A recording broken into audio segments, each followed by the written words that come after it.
Assalamualaikum warahmatullahi wabarakatuh.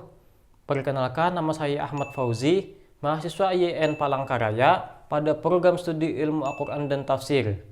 Video ini dibuat untuk menjelaskan salah satu tugas mata kuliah metodologi pembelajaran Al-Quran yang diampu oleh Dr. Taufik Warman Mahfuz, LC/MTHI.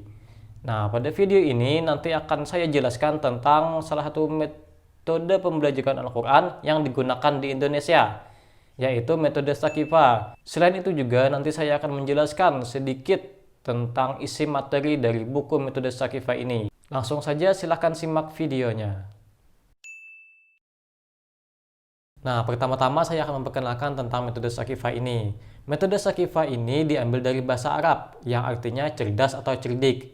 Metode Saqifa ini hadir sebagai alternatif bagi mereka yang belum bisa membaca Al-Quran dan tidak memiliki waktu luang untuk belajar membaca Al-Quran. Karena sistem yang digunakan dalam metode ini adalah sistem 5 kali pertemuan, artinya dalam kurun waktu 5 kali pertemuan itu sudah bisa membaca Al-Quran. Nah, tentu saja hal ini tergantung oleh masing-masing individu lagi untuk menangkap pelajaran yang diberikan. Jadi, 5 kali pertemuan itu adalah waktu standar bagi seseorang untuk bisa membaca Al-Quran dengan menggunakan metode ini. Metode Saqifa ini dirancang khusus untuk orang dewasa yang masih terbata-bata maupun yang tidak bisa mengaji sama sekali. Akan tetapi, tidak memiliki banyak waktu luang untuk belajar mengaji. Karena metode Saqifa ini cukup 5 kali pertemuan sudah dapat membaca Al-Quran. Metode Saqifa ini terkenal dengan cepat, mudah, praktis, menyenangkan, dan tidak membebani karena ditunjang oleh beberapa karakteristik yang saling mendukung satu dengan yang lainnya. Karakteristik yang pertama adalah sistematis. Artinya, materi yang diberikan bersifat tetap, saling berkesinambungan, dan berurutan. Kemudian, karakteristik yang kedua adalah fleksibel. Artinya, metode ini dapat diajarkan dengan sistem privat atau fardiyah maupun dengan sistem jam'iyah atau sistem kelompok.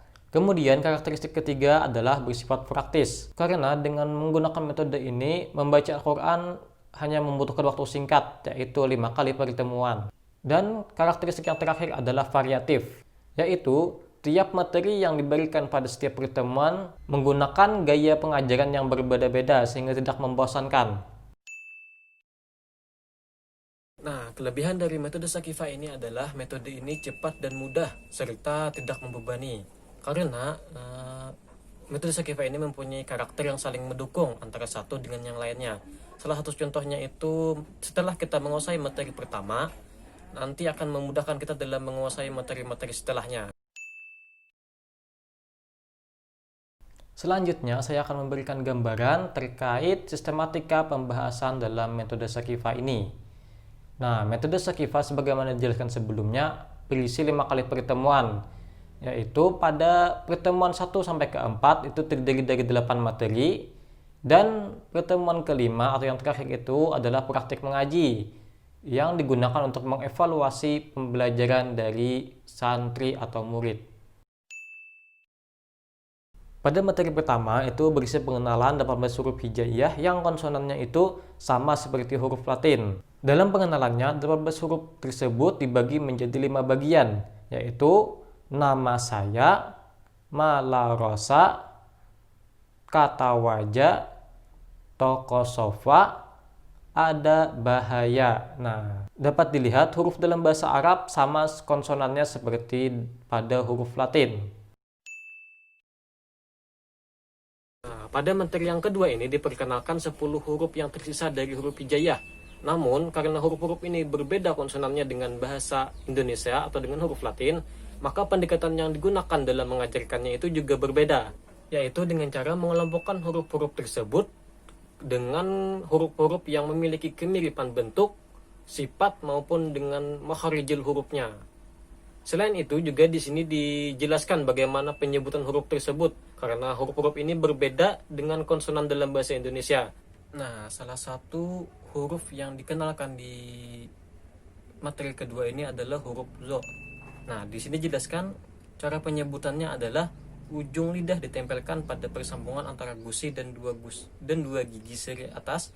Pengucapannya tidak tergesa-gesa, suara dilepas dengan nafas tertahan dan tidak berdesis. Nah, di sini hurufnya huruf zo. Contoh kalimatnya adalah zo, to, zo, ta, to, zo, zo, zo, to, so, zo, zo, to, so, zo, la, zo, zo. Pada materi ketiga ini dikenalkan tanda baca atau harakat, yaitu fathah, kasrah, dan dhammah. Adapun cara mengenalkannya, penulis menganalogikan baris-baris tersebut atau tanda baca tersebut dengan fathah dengan huruf A, kasrah dengan huruf I, dan dhammah dengan huruf U. Nah, setelah diperkenalkan tanda bacanya tersebut, barulah dilatih untuk mempraktekkan tanda baca tersebut ke dalam kata-kata yang dipelajari pada bab pertama, yaitu nama saya, Malarosa, dan seterusnya itu.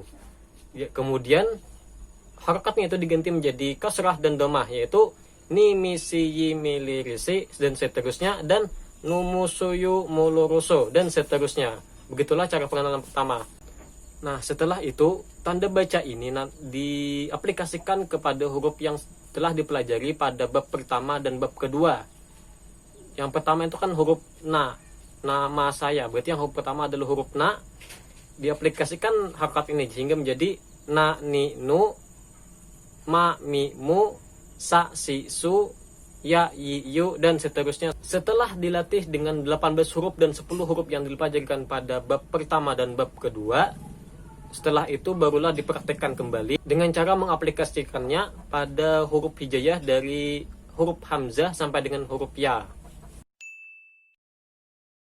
Pada materi keempat berisi pengenalan tanda baca tanwin.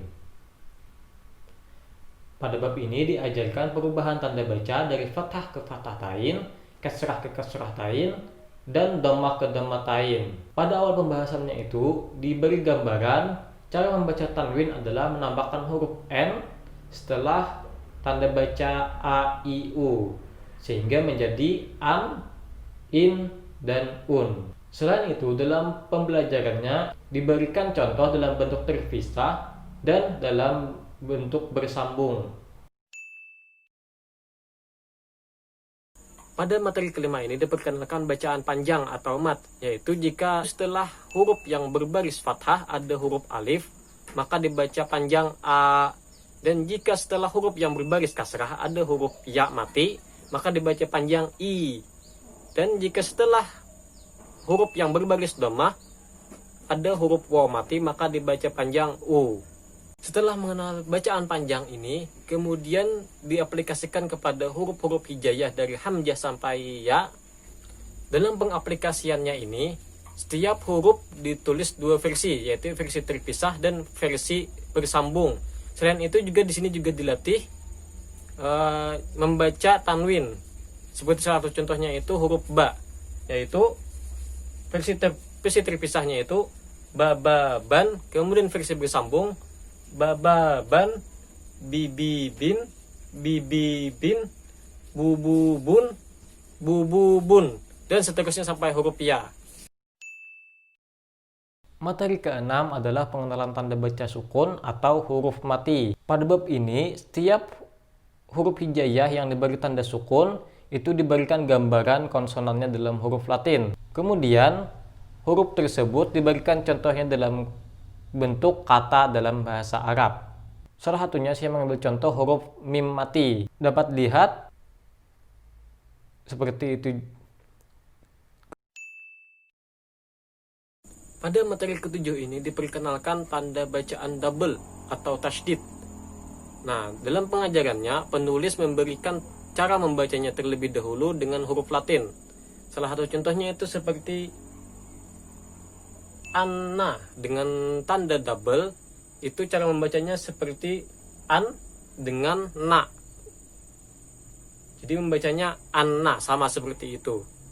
Kemudian ada tada, cara membacanya sama seperti huruf dal mati, kemudian ada huruf dal berbaris fathah, tada. Kemudian ada jarra, cara membacanya ada huruf ra mati, kemudian ada huruf ra berbaris fathah, jarra. Nah, setelah itu barulah praktek per huruf.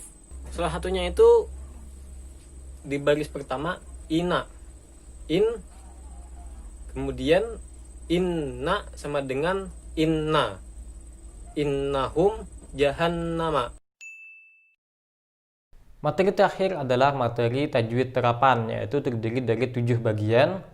Yang pertama adalah pengenalan huruf-huruf yang ditulis namun tidak dibaca. Yang kedua, cara melafalkan kalimat Allah. Yang ketiga, bacaan yang dipantulkan atau qalqalah. Yang keempat adalah bacaan sengau.